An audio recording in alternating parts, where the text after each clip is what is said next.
Salve saudara-saudariku yang terkasih. Salam dari sebuah tempat di sudut kota Ambon, the city of music. Saya sedang berada di Pantai Natsepa, ya, pantai berpasir putih di luar kota Ambon.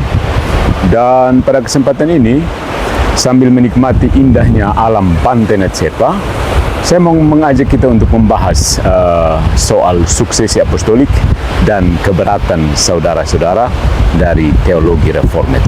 Vamonos! Hai, edit dong, ayo. Selamat siang, kota Ambon, kota musik.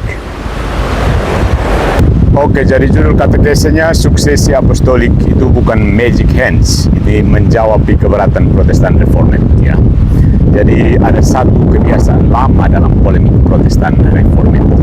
Ketika tidak sanggup membantah doktrin Katolik pada bentuk terbaiknya, mereka menggantinya dulu dengan versi karikatur, lalu menembaknya dengan gagah berani. Begitulah yang terjadi dalam keberatan terhadap suksesi apostolik, sebagaimana ditunjukkan oleh seseorang polemikus yang berkoar-koar soal suksesi apostoliknya. Nah, Katolik dan Ortodoks berbicara tentang suksesi apostolik sebagai kesinambungan gereja yang kelihatan. Ajaran, jabatan, tabisan, sakramen, dan persekutuan eklesial. Tetapi keberatan reformat biasanya menyempitkannya menjadi sekedar rantai tangan, sentuhan magis, atau dalam bahasa Inggris, magic hands. Sesudah itu, mereka berkata seperti ini, lihat, suksesi apostolik tidak masuk akal. Yang penting adalah suksesi doktrin, bukan garis tabisan. Ya, kedengarannya cerdas. Sayangnya, itu bukan bantahan, itu namanya operasi plastik terhadap argumen lawan. Ya. Nah, dalam sebuah tulisan yang berisi keberatan seorang Protestan, si pembicara itu mengatakan bahwa Katolik Roma dan Ortodoks Timur menempatkan suksesi apostolik sebagai doktrin sentral. Katolik, menurutnya, memuncakkan suksesi itu dalam persekutuan dengan penerus Petrus. Sementara Ortodoks melihatnya dalam tubuh para uskup. Ya. Dari sana dia menarik persoalan. Kalau Protestan tidak punya suksesi apostolik, maka mereka dianggap tidak memiliki uskup yang sah dan tidak memiliki ekaristi yang sah. Ya. Ya, oke. Sampai di sini dia paham soal garis besar masalahnya. Tapi sesudah itu dia mulai membangun orang-orangan jerami, strawman. Ya. Dia menggambarkan suksesi apostolik itu seolah-olah Gereja Katolik mengajarkan bahwa kuasa rohani berpindah secara mekanis dari satu kepala ke kepala lain melalui telapak tangan, seperti kabel listrik dari gardu induk. Nah, ini sebenarnya kekanak-kanakan, ya, infantil. Gereja Katolik tidak mengajarkan magic hands, tangan ajaib.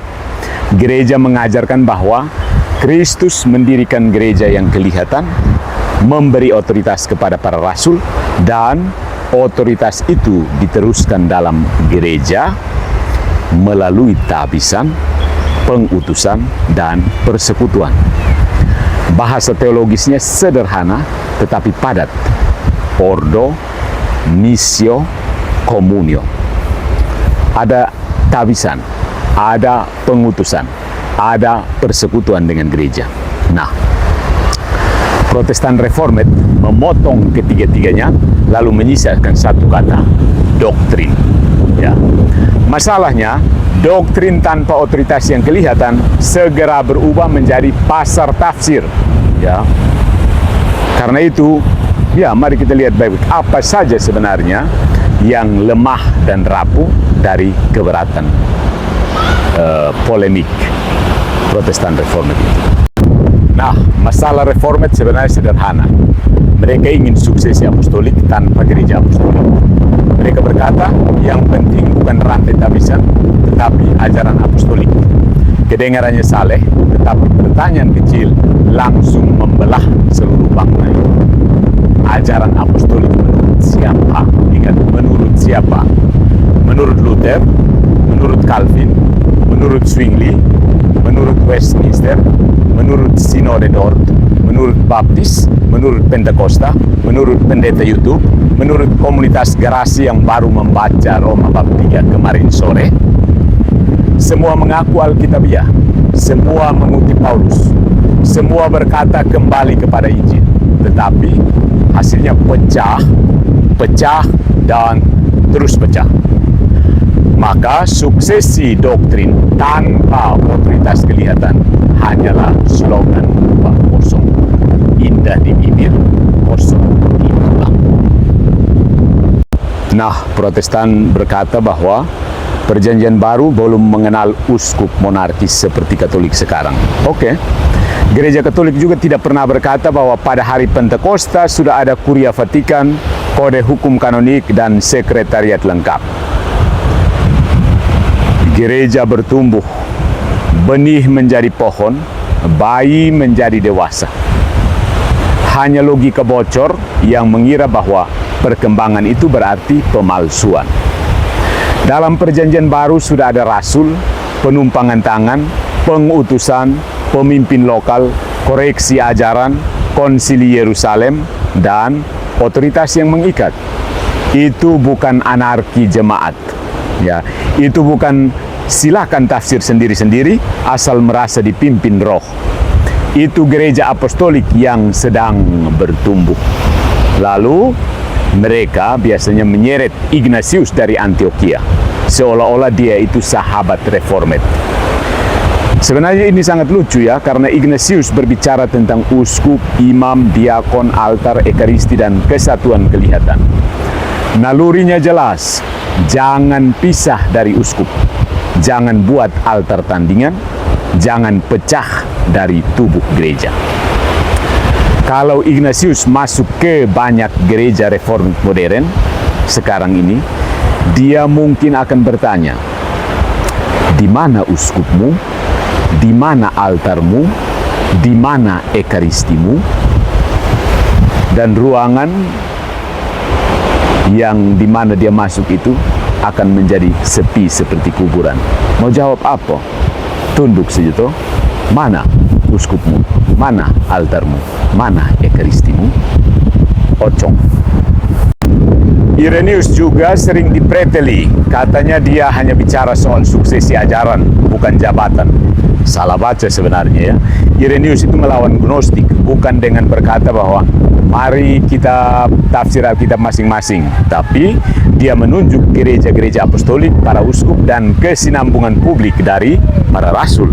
Ya, dan itu justru menghantam pola Protestan, kelompok belakangan yang berkata bahwa kami lebih apostolik daripada gereja historis. Gnostik juga bisa berkata bahwa ajarannya benar. Arian juga membawa ayat, semua bidat datang dengan kitab suci di tangan, bukan dengan papan nama saya sesat. Karena itu, gereja purba tidak hanya bertanya ayatmu apa, tetapi juga dari mana engkau menerima ajaran ini, dan dalam persekutuan siapa engkau berdiri. Disitulah reformed mulai berkeringat, ya. Argumen orang di hutan menemukan Alkitab lalu merayakan komuni juga itu sebenarnya drama darurat ya. Tuhan bisa bekerja di luar sakramen, tetapi manusia tidak boleh membongkar tata sakramental yang Kristus tetapkan sendiri. Ya, kasus ekstrim tidak membatalkan norma. Ya, orang bisa makan dengan tangan di hutan, tetapi itu tidak berarti meja makan, rumah, dan keluarga tidak penting. Ya, reformasi pun bukan suksesi, itu separasi. Reformator tidak hanya membersihkan moral gereja, mereka memutus persekutuan, menolak otoritas magisterial, membongkar sakramen, menafsir ulang ekaristi, lalu membangun tubuh gerejawi baru.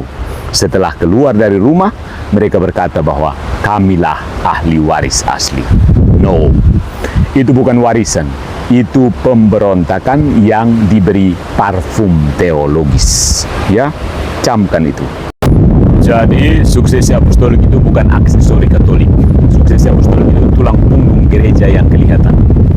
Suksesi apostolik menjaga supaya iman tidak berubah menjadi pasar tafsir, supaya ekaristi tidak menjadi simbol buatan komunitas, dan supaya gereja tidak menjadi klub Alkitab dengan struktur darurat.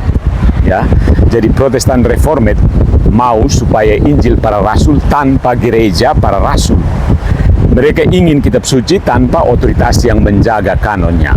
Mereka ingin ekaristi tanpa imam. Nah, mereka ingin ajaran apostolik tanpa jabatan apostolik. Nah, mereka ingin warisan tanpa keluarga. Ini sebenarnya sebuah kontradiksi besar. Kontradiksi. Mereka boleh berkata bahwa kami punya suksesi doktrin. Pertanyaannya tetap menusuk. Siapa, sekali lagi, siapa yang mengesahkan klaim itu selain dirimu sendiri? Tanpa suksesi apostolik yang kelihatan, klaim bahwa kami apostolik hanyalah sertifikat yang dicetak sendiri. Rapi, saleh, penuh ayat, tetapi tidak punya meterai rumah dari para rasul itu sendiri. So, keep calm and stay away from pemutusan suksesi apostolik. Kembalilah ke dalam gereja yang satu, kudus, katolik, dan apostolik. Cung cung, cung cung, cung cung. Mari kita menikmati indahnya pasir putih pantai Natsepa Ambon, Maluku.